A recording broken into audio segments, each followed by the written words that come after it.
好，持续我们要来关注到军事上面的消息。现在是从太空一直到海上啊，中美之间是全面的开火。东风飞弹，我们今天会关注是逼出了美军的低价量产战，包括了今天也会来关心到的御空级1000饱和压境。美国则是联合他的盟友，包括日本跟印度来齐上阵。中国大陆的3航母要一起来做对抗，今天就这些问题一起来做关心。我们看到的是面对现在解放军东风家族的威胁，美军则是找回他的盟友，一起来共同推出了4大神器。今天会带观众朋友一起来看。首先我们要来看到的是有关于在太空领域的布局，太空战场现在已经正式的升级了，因为美国太空军旗下的太空发展局也正式的宣布了，由4家航太的军火商，包括了洛克希德马丁等等的公司呢，他们已经共同打造了72枚，这个是新一代的叫做飞弹预警卫星。好，现在来看一下它各自负责，就是4大军火商，他们各自负责18枚的卫星，所以预计在2029年就可以发射升空了。那刚刚看到的这个飞弹预警卫星具备什么样子的一个功能呢？包括3点哦，飞弹预警，还有飞弹追踪，跟最后有飞弹防御力的一个功能。所以节目一开始来特别请教黄舰长怎么看美军现在结合它的4大很重要的军火商，一起打造最先进的这一款飞弹预警卫星，真的能够很及时追踪，并且反制号称能够打出这个桑格尔弹道的东风飞弹吗？首先要知道这个所有的这种叫做战争哦，你看不到就打不到。这是一个重点，我根本不知道我是个瞎子，你随便打我，我就是只有挨打的份。所以他在这种导弹反导的这个里面，那是很困难的技术。所以他第一个想要做的是，我要看得到。那刚刚我们说过，这个它因为速度太快，尤其在尾端的时候，你看不到它的电磁波不行，只有红外线。那红外线还有不同的波段。那他现在这个做的72个叫做这个卫星侦察卫星哦。就是各种不同的红外线的波段，所以第一个它可能可以看得到，好，这是第一个。但是你要知道，所有的导弹哦，你去反导的时候，基本上要靠这3个阶段。第一个，这个导弹往上打的时候，这个叫起飞的阶段，这个阶段最容易打，因为它速度慢，而且还有很大的一个那个推送的那个火药，那个很热，那个烈焰在那里，它比较容易打。但是你有没有发现，中国大陆的它这个所有的这个发射基地在哪？在内蒙古，对，你怎么打它？你从沿岸打过去，那几百公里呀，所以它有一个战略纵深。你发现，在一个内陆哦，它去攻你美国的时候，它第一大好处，你想打我，在上升阶段太难了。但是我如果在广东呢，哇，光打追你旁边一个潜舰可能就打上来，就把我打掉了啊。所以在中间这是第一个。第二个，它在中间段的时候是在外太空，因为它已经飞到外太空去了。外太空是真空，如果你打一个飞弹上去，它靠翼来控制的话，控制不了，因为那里没有空气，它的整个翼怎么转，那个飞弹还是直飞，一点用也没有。所以这时候还要用向量喷嘴，所以向量喷嘴就是说，用一个推向量的这个引擎的速度去让它转动，这个的反应非常慢。你想要去打一个那么快的这个导弹很困难。只有第二个，这是当初美国在星链的时候，不是星战的时候做的高能的雷射。你在外太空有一个好大的卫星啊，然后雷射这样照过去，照到它，把它击中。但是这个到目前的技术还做不到，是归于一个理想。还有第3阶段，就是在最后这个下坠的阶段哦。我刚刚也说过了，那实在是太困难了。而且你这个下坠的阶段的时候，通常都是我一个抛物球，叫打棒球一丢，我们大概知道落到这里，我在那个尾端这里等你。但是这里有一个桑格尔弹道，它会变换。那你变换的时候，你就可以发现，哎，那我有很多的卫星要在天空，是不是可以侦测它？是可以，它一直在动哦，你可以一直抓到它的动。如果你的很理想成功了，你可以看得到它，你可以连续的追踪它。可是后续的位置，你要推出它的，我们在弹道学里面叫做前置位置。因为这个东西在这飞这么快，你以为你对着它打，你对着它打根本打不到，你这个飞弹本身只有3马赫、5马赫，你追都追不上，所以你要怎么样？要朝这个前置的位置对撞过去，那所以你要很精准的计算出它的位置在哪，对不对？这是叫前置位置。但是它因为是桑格尔弹道，它的前置位置不是从前面的这个东西推算出来的，所以最终的结果就是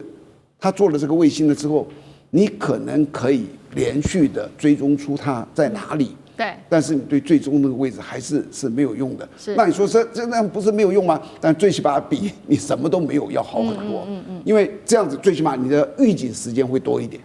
好，刚刚舰长带我们看到的是这个东风飞弹的一个战力，目前美军真的要击下它，还是有非常大的困难度。那另外一方面，除了我们看到东风飞弹它的这个战力之外，中国大陆这边现在还是继续的使用其他的方法，包括用数量来换取更大的一个战力。今天要看到的这间企业，大陆的企业叫做凌空天行，近期它推出的这一款，我们要来看到叫做御空级1000，最大的卖点就是它的价格了，价格只有一般飞弹的1/5而已，靠着这个饱和攻击就可以压垮防空系统。那美军当然了，它怎么接招？其实类似的方法，他们也是打这种价格战，可以便宜，可以量产，可以消耗。所以美军陆战队呢，就是靠着它的直升机完成了多次的。今天要来看到的是美军的红狼飞弹射击测试。那红狼再观众朋友看一下 CG 有几个它的一些关键特征：射程370公里，较现役的地狱火联合空地飞弹射程还要更远，空射、陆射其实都是可以的，而且它有这个回收的设计，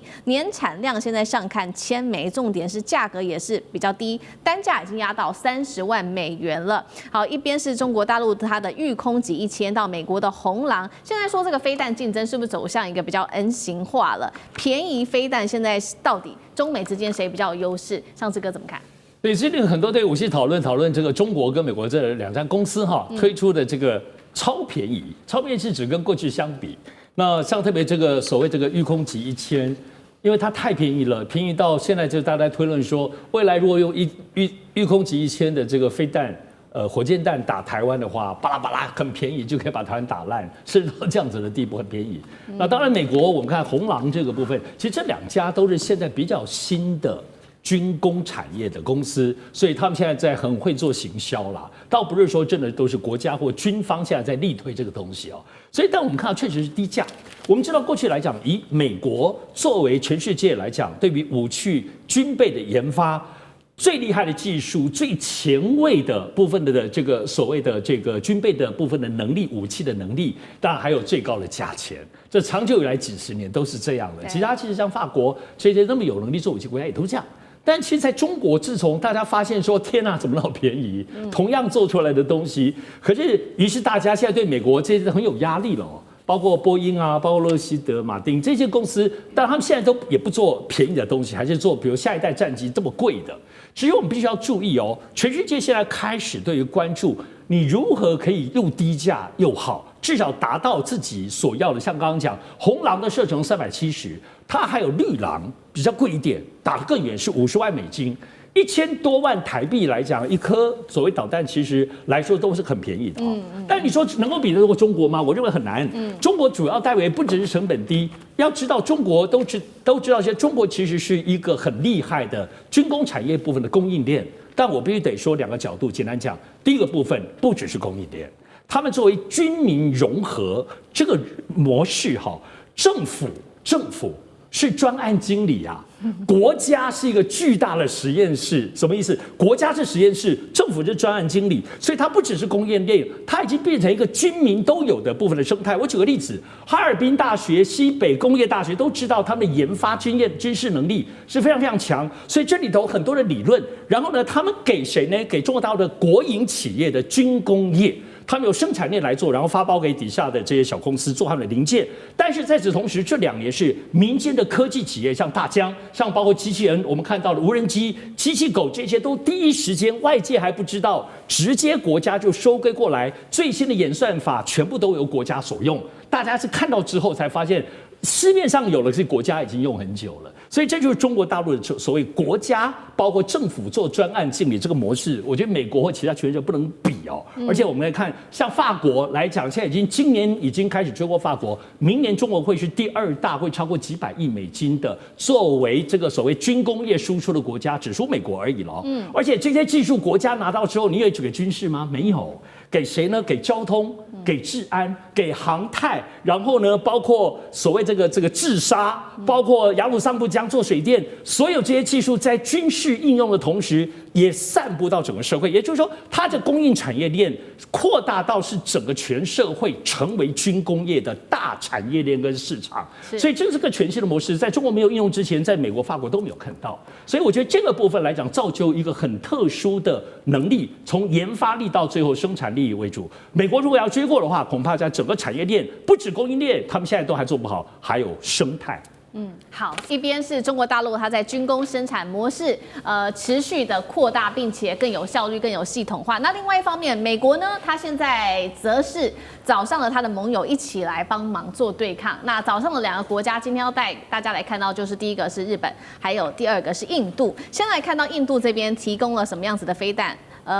印度这边推出的这个是叫做轻型逆中巡弋飞弹。那稍微看一下它的小档案，它是射程保密的，可由地面还有舰艇发射。那流线的弹体大幅降低被侦测的几率，可以补上在印度洋，特别是南亚这边，它有一个隐形的打击节点。日本呢，我们来看到日本则是推出它的改良型12式陆基反舰飞弹，近期在美国加州已经完成了实弹的测试。那现在时间点也定出来了，就是在2026 3月前会完成研发精进，后续它预估会放在包括了九州跟静冈，射程现在是说1500公里，将会朝战斧飞弹1500公里持续迈进，达成以陆制海的战略目标。所以我们看到，在美国抗中的这个框架之下，这次拉了包括了日本，拉了包括印度，他们会扮演什么样子的角色？特别在日本的12式反舰飞弹，刚刚特别提到这款武器上面会对大陆3航母又带来多大的威胁？大使怎么看？对，其实日本它这个研发的这个所谓124反舰导弹啊，它其实已经由30啊重工业，在这个2012年它就已经生产出来了，而且已经列装了。那不过它这个射程是比较短，大概最多到500公里啊。那它也可以从这个陆基，从这个导弹车机动的发射，它也可以有海基发射，就是放在他们的这个摩耶级护卫舰上面，它也可以空基的，在它的 P1海上巡逻机上面发射，所以它已经是就是说发射的这个地点它已经多元化了。那现在它正在改进，正在这个精进，它的目标是把它的这个射程拉升到1500公里。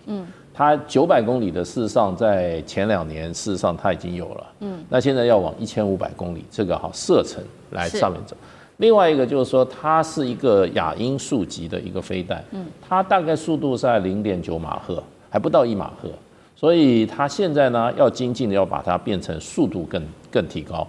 你要知道，就是说对飞弹来讲的话，你的射距倒不见得说是那么重要啦，可是你的速度很重要。那过去它是走像战斧飞弹一样，它是巡弋飞弹，速度不高，可是它是低空掠过，随着地形跑，然后那个躲避雷达侦测的能力很强。可是再怎么样，速度低，那么它的这个整个破坏力也没有那么大。那如果说你要造成对你的潜在目标的威吓的话，那你一定要射程，你一定要这个速度大，然后你的载弹量，你的攻击，你的这个效果要大。所以日本现在在往这边走。其实你看，2012它就部署了这个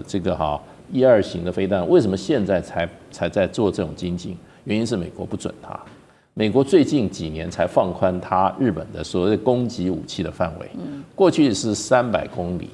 你500公里你都有一点偷吃步了，因为美国对日本的管束是非常严格的，你是防卫专守防岸，你去打1000多公里干嘛？可是现在就是美国放松了。以日本的技术能力的话，他们很快就可以达到这个水平了。不过你要达到超高音速飞弹的那个最后是5马赫，或者就是说你末端这个时速是5马赫6马赫，那日本不晓得有没有这个能力，因为美国做这个在技术突破上也蛮难的，那就不晓得日本什么时候能够突破。那另外就是说你这个飞弹上你的载弹量能够载多大，那跟你的这个飞弹本身的这个体型也有关系，所以这个就大家就很关切的。那对中国大陆来讲的话，不管你是打900还是1500